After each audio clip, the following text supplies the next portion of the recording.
legally protected. The second could not be.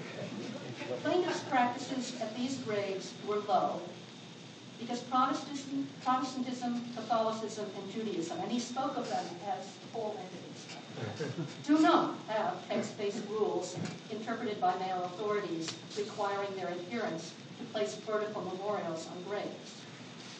He seemed to say that what the plaintiffs had done was women's religion, and therefore amorphous and difficult to distinguish and protect legally. The second of the city's experts in religion described religious practices as falling either near the center or near the periphery of a particular religious tradition.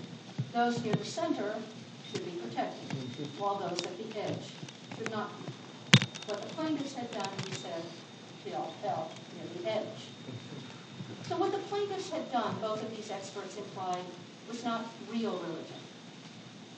While the testimony for the plaintiffs focused on the legal burden to the individual's religious life, as apparently required by both Florida and U.S. law, the city's lawyers and the city's experts focused on whole religious traditions, as if any burden justifying an exemption from the law had to be a burden on the entire religion.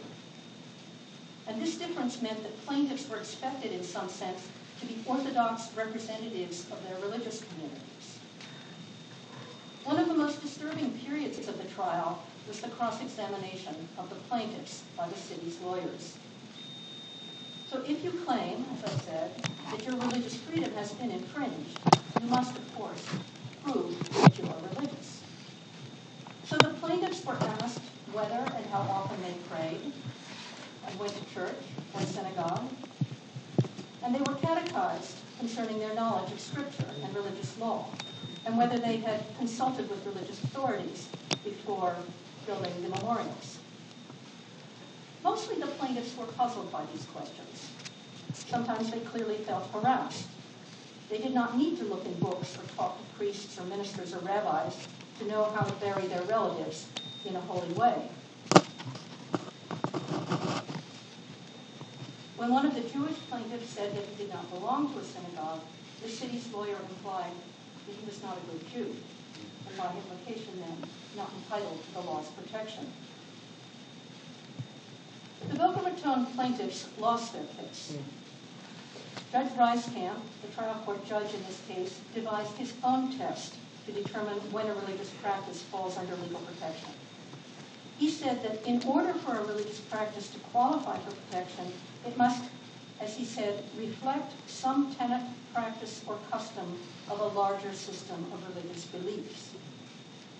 He decided that what the plaintiffs had done did not reflect some tenet of a larger system of beliefs, but was rather the product of purely personal preference. He said that he believed they were sincere, but what they had done was something like a decorating choice. It was not religion. So the application of this kind of standard in determining whether a person's actions are religious suggests, I think, that people do not really understand their own religion, and the courts do. That would sound a lot like established religion to those who wrote the First Amendment, I think. In the end, in this case, although Judge Reiskamp said often during the trial that Americans were completely free to believe whatever they liked, the federal court set itself up as a court of heresy, ruling eventually that plaintiffs' practices were not sufficiently orthodox to deserve protection. The religious practices of the Boca Raton plaintiffs and the conditions set by the legal context in which they find themselves are not exclusive to the U.S. context. With some local shading, they are common throughout the world. We live increasingly in a world of diaspora religious communities in which bits of all religions are everywhere, in which all religions everywhere are governed by secular legal regimes, and in which all religions everywhere are being reinvented by their adherents to suit the new circumstances. The Warner trial provides a case study for how and whether, given these conditions, law anywhere today is what it is asked to do. Courts do need some way of deciding what counts as religion if they are to enforce these laws. Is it possible to do that without setting up a legal hierarchy of orthodoxy? and who is legally and constitutionally in the U.S. qualified to make such judgments? Can this kind of lived popular religion ever be protected by laws guaranteeing religious freedom? So I guess, religious freedom today is a big and popular idea, but I think it might be impossible. But I don't think that that means that living together tolerantly is impossible. And I do think that I was talking to Barbara Hall before the talk, and learning that she had been mayor of Toronto led me to remember, this is now some time since I was in Boca Raton and did this work, but I was struck at the time, and I think it might be worth entering into the dialogue here, to think, rather than going to the courts, to think of what might have happened in Boca Raton if the city council and the political process had worked in a different way. So it did not come down to a court case, but was somehow negotiated in a different way.